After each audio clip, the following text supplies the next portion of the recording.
And welcome to instant biology by doctor Neela. आज जिस topic पे हम बात करने वाले हैं वो है हर्शी एंड चेस एक्सपेरिमेंट। आपने इस एक्सपेरिमेंट के बारे में पहले भी सुन रखा होगा। हमने भी इस सीरीज में एक ऑलरेडी एक लेक्चर बनाया था जिसमें हम लोगों ने ग्रिफिथ एक्सपेरिमेंट के बारे में बात कर रखी थी। ग्रिफिथ एक्सपेरिमेंट में हम लोगों ने देखा था कि उन्होंने किस तरीके से डीएनए को जेनेटिक मटेरियल की तरीके से डीएनए को ट्रांसफॉर्मेशन प्रिंसिपल की तरीके से प्रूव करने का एक प्रयास किया था।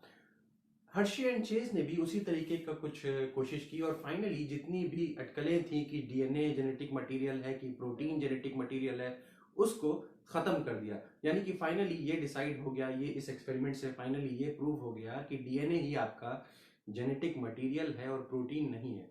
उस समय में बड़ी डिबेट हुआ करती थी क्योंकि प्रोटीन का स्ट्रक्चर जो था बड़ा कॉम्प्लिकेटेड हुआ करता था, बहुत ही ज़्यादा टिपिकल स्ट्रक्चर था, 3D स्ट्रक्चर था। तो उसमें क्या होता था, उसमें बहुत ज़्यादा लोग अज्यूम करते थे कि प्रोटीन ही जो है एक्चुअल जेनेटिक मटेरियल है। डीएनए कंपैरेटिवली सिंपल स्ट्रक्चर था उसका, तो डीएनए को लोग ये नहीं सोचा करते थे कि शायद ये जेनेटिक मटेरियल होने की संभावना इसकी कम है।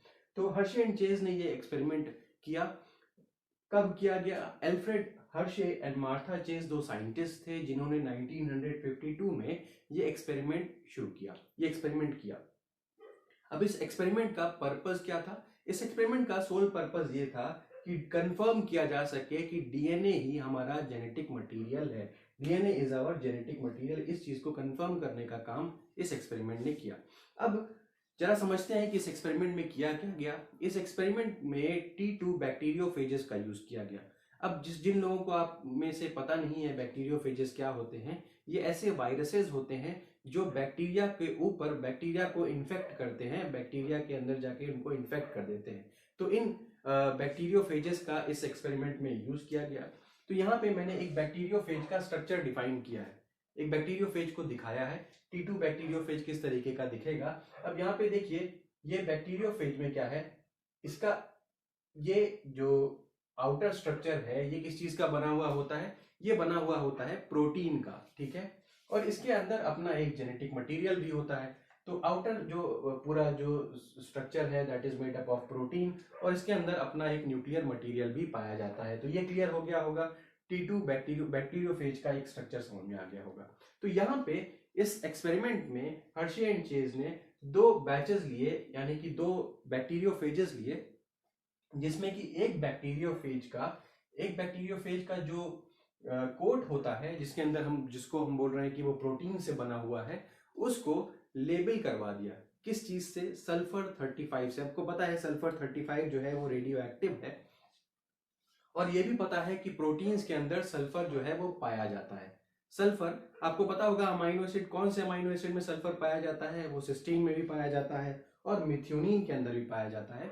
तो ऐसा किया गया कि सल्फर 35 को यूज करके अमाइनो एसिड यानी कि प्रोटीन कोड को लेबल कर दिया गया। तो पहले एक्सपेरिमेंट में तो ये काम किया गया, पहले बैक्टीरियोफेजेस के साथ तो ये काम किया गया।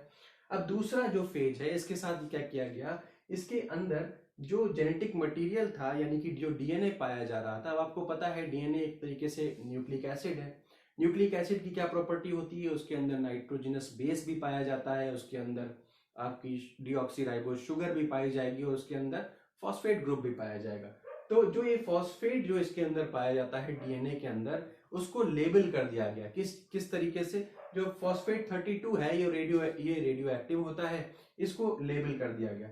अब आप देख रहे होंगे कि यहाँ पे एक्चुअली जो डिबेट थी वो किस तरीके की डिबेट थी कि प्रोटीन्स आपके जेनेटिक मटेरियल होते हैं कि डीएनए जेनेटिक मटेरियल होता है। तो यहाँ पे प्रोटीन्स को भी यूज करा गया, प्रोटीन्स को भी लेबल कर दिया गया, और आपके जो डीएनए है, मेन डीएनए जो है उसको भी लेबल कर दिया गया अलग अलग रेडियो एक्टिव मटेरियल से, एक को सल्फर से और दूसरे को फॉस्फेट से। अब जानते ही हैं आप डीएनए के अंदर सल्फर तो पाया नहीं जाता, तो कोई कॉन्ट्राडिक्शन होने का चांस नहीं है। सिमिलरली जो प्रोटीन के अंदर फॉस्फेट नहीं पाया जा रहा है तो कोई कॉन्ट्राडिक्शन होने का चांस नहीं है, क्योंकि प्रोटीन और डीएनए में कोई कंफ्यूजन हो जाए। ठीक, चलिए यहां तक समझ में आ गया होगा। अब क्या किया गया, ये प्रोटीन ये जो आपका T2 बैक्टीरियोफेज है इसको यूज किया गया और इनको अलाउ किया गया ई कोलाई को इन्फेक्ट करने के लिए। ई कोलाई बैक्टीरिया है, हमें पता है। अब ई कोलाई को इन्फेक्ट करेगा आपका वायरस, ये भी क्लियर है। पहले केस में वायरस ने इन्फेक्ट किया, देखिए यहाँ पे आकर के वायरस ने उसके ऊपर अटैच हो गया, इन्फेक्शन कॉज करा। सेम इस केस में भी क्या होगा कि वायरस जो है ये बैक्टीरिया के ऊपर अटैच करेगा, इन्फेक्शन कॉज करेगा, और दोनों ही केसेस में अपना जो अपना जेनेटिक कंटेंट है वो यहाँ पे अंदर भेज देगा। ठीक है साहब, ये क्लियर हो गया होगा। इस केस में भी अपना जो जेनेटिक मटेरियल इसने अंदर भेज दिया, और इस केस में भी अपना जेनेटिक मटेरियल अंदर भेज दिया। अब आप ध्यान देखिए कि क्या हो रहा है, जो इसका कोट है यानी कि जो इसका सरफेस है पूरा, वो बाहर ही रह जाता है, केवल जेनेटिक मटेरियल अंदर जाता है। तो ये बड़ा ही एक इंटरेस्टिंग सा एक्सपेरिमेंट था। उन्होंने ये सोच रखा था कि जो भी चीज अंदर जाएगी, इस ई कोलाई के अंदर प्रेजेंट होगी, वही जेनेटिक मटेरियल होगा। अब क्या किया गया, नेक्स्ट स्टेप में क्या किया गया, यहाँ पे इसको ब्लेंडिंग कर दी गई, पूरे इस मटेरियल की ब्लेंडिंग कर दी गई, इस भी मटेरियल की ब्लेंडिंग कर दी गई, और उसके बाद इनको एक ट्यूब में डाल दिया गया और ट्यूब को सेंट्रीफ्यूज कर दिया गया। आप लोगों में से जिन लोगों को सेंट्रीफ्यूज का आइडिया नहीं है, तो सेंट्रीफ्यूज क्या है, एक तरीके की ऐसी मशीन है जिसमें ट्यूब्स को एक इंक्लाइंड एंगल पे रख करके बहुत तेज स्पीड पे, बहुत तेज आरपीएम पे उसको रोटेट करवाया जाता है, जिसकी वजह से क्या होगा, सेंट्रीफ्यूगल फोर्स डेवलप होगा, और जो चीजें भारी हैं, जो चीजें हैवी हैं, वो एंड की तरफ यानी कि ट्यूब के एंड की तरफ ढकेल दी जाएंगी, और जो चीजें हल्की हैं वो ट्यूब के ऊपर की तरफ आ जाएंगी। ठीक, तो अब जरा इस वाली ट्यूब को जरा देखिए, इसमें क्या है, जो आपका बैक्टीरियल मास है, क्योंकि बैक्टीरियल मास क्या है, आपका हैवी है, बैक्टीरियल मास जो है वो नीचे की तरफ बैठ जाएगा और ऊपर सुपरनेटेंट या लिक्विड आ जाएगा। सेम इस कंडीशन में भी जो बैक्टीरियल मास है वो आपका नीचे की तरफ बैठ जाएगा, और जो सुपरनेटेंट है वो ऊपर की तरफ रहेगा। ये चीज क्लियर हो गई होगी। अब समझने की कोशिश करिए कि अब हमें क्या, किस चीज में इंटरेस्ट है, हमें उस चीज में इंटरेस्ट है जो कि बैक्टीरिया के अंदर पहुंच गया हो, उस चीज में इंटरेस्ट है। तो जाहिर सी बात है, पहली कंडीशन में हम चेक करेंगे कि आखिर बैक्टीरियल मास के अंदर क्या हमें सल्फर 35 मिल रहा है।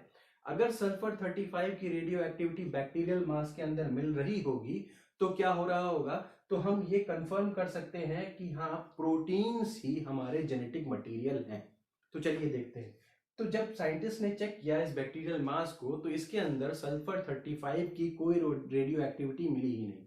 तो ये तो श्योर हो गया कि प्रोटीन तो जेनेटिक मटेरियल नहीं है।